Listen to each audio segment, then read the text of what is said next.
मेरी छोटी बुआ।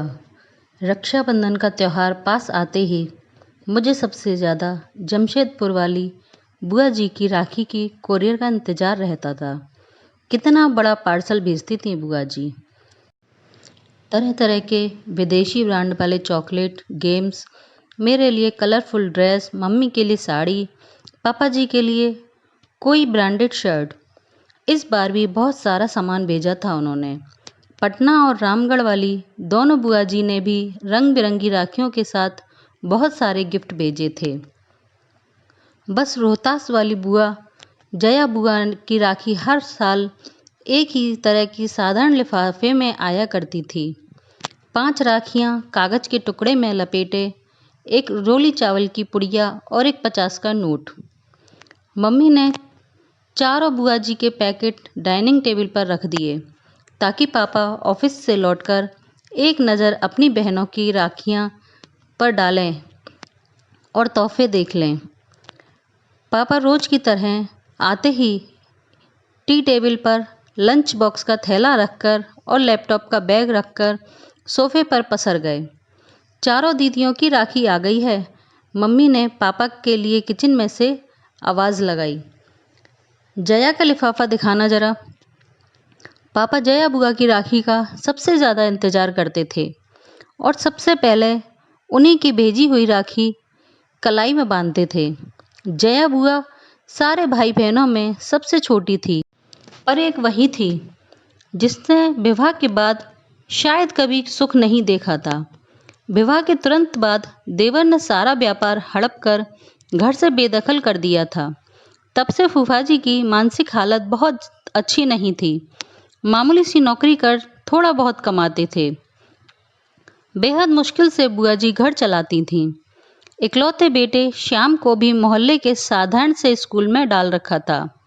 बस एक उम्मीद सी लेकर बुआ जी किसी तरह जिए जा रही थीं। जया बुआ के भेजे लिफाफे को देखकर पापा कुछ सोचने की लगे। गायत्री, इस बार रक्षाबंधन के लिए हम सब सुबह वाली पैसेंजर ट्रेन से जया के घर रोहतास के लिए उसे बगैर बताए ही जाएंगे। जया दीदी के घर? मम्मी तो पापा की बात पर एकदम से चौंक गई।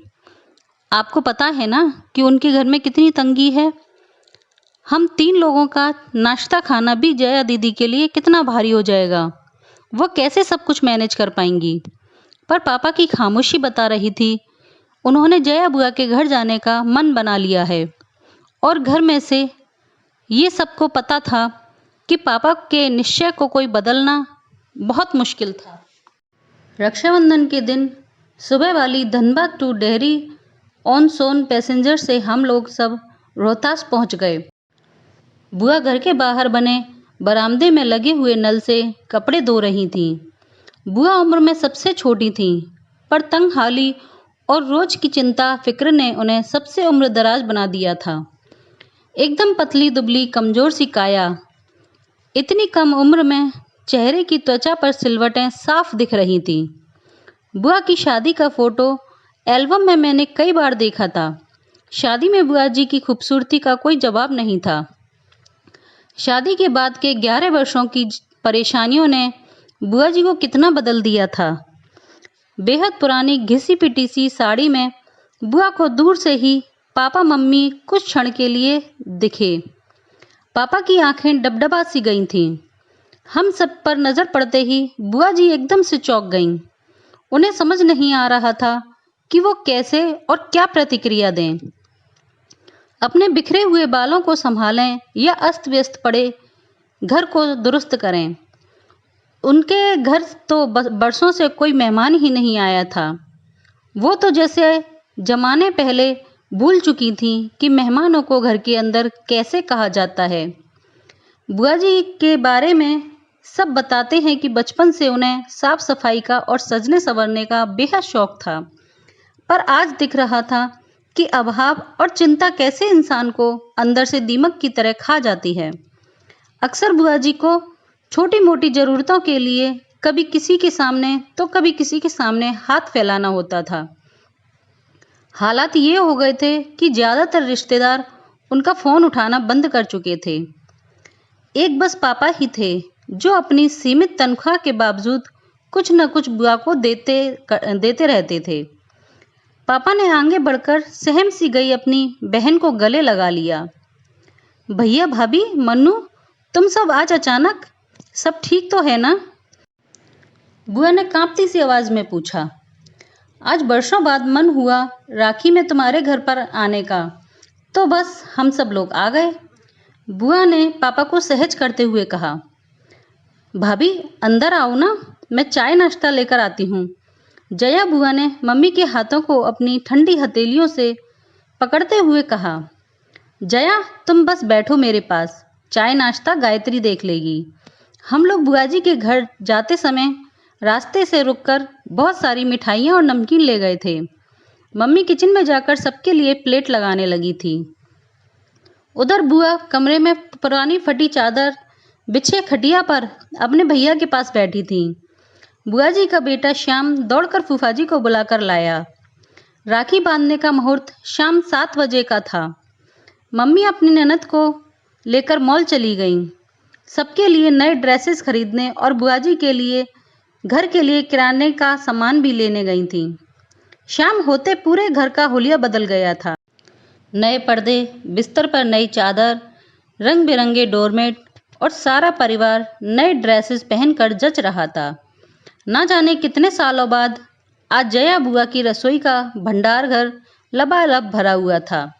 धीरे धीरे एक आत्मविश्वास सा लौटता दिख रहा था बुआ के चेहरे पर सच तो ये था कि उसे अभी भी कुछ स्वप्न सा लग रहा था। बुआ जी की थाली में राखियां सजा ली थीं, मिठाई का डब्बा रख लिया था। जैसे ही पापा को तिलक करने लगी, पापा ने बुआ को कुछ रुकने को कहा। सभी आश्चर्यचकित थे। 10 मिनट रुक जाओ, तुम्हारी दूसरी बहनें भी बस पहुंचने वाली हैं, पापा ने मुस्कुराते हुए कहा। तो सभी पापा को देख रहे थे। तभी बाहर दरवाजे पर गाड़ियों के हॉर्न की आवाज़ सुनकर बुआ, मम्मी और फूफाजी दौड़कर बाहर आए तो तीनों बुआ का परिवार सामने था। जया बुआ का घर मेहमानों से खचाखच भर गया था।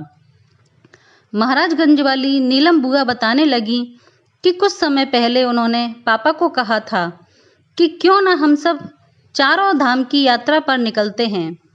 बस पापा ने उसी दिन तीनों बहनों को फ़ोन किया कि अब 4 धाम की यात्रा का समय आ गया है। पापा की बात पर तीनों बुआ सहमत थी और सबने तय किया था कि इस बार जया के घर पर ही सब जमा होंगे और थोड़े थोड़े पैसे मिलाकर उसकी सहायता करेंगे। जया बुआ तो बस एकटक अपनी बहनों और भाई को परिवार सहित देखे जा रही थी। कितना बड़ा सरप्राइज दिया था आज सबने।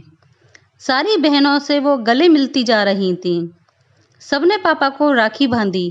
ऐसा रक्षाबंधन शायद पहली बार था सबके लिए। रात एक बड़े रेस्टोरेंट में हमने खाना खाया, फिर गप्पे मारते हुए पूरी रात गुजर गई। अभी भी जया बुआ कुछ ज़्यादा बोल नहीं पा रही थी। वो तो बीच बीच में छलक आते आंसुओं को पोंछ लेती। बीच आंगन में ही सब चादर बिछाकर लेट गए थे। जया बुआ पापा से किसी छोटी छोटी बच्ची की तरह चिपकी हुई थी, मानो इस प्यार और दुलार का उन्हें बरसों से इंतजार था। बातें करते करते अचानक बुआ का शरीर एकदम से ठंडा सा लगा तो पापा घबरा गए। सारे लोग जमा हो गए।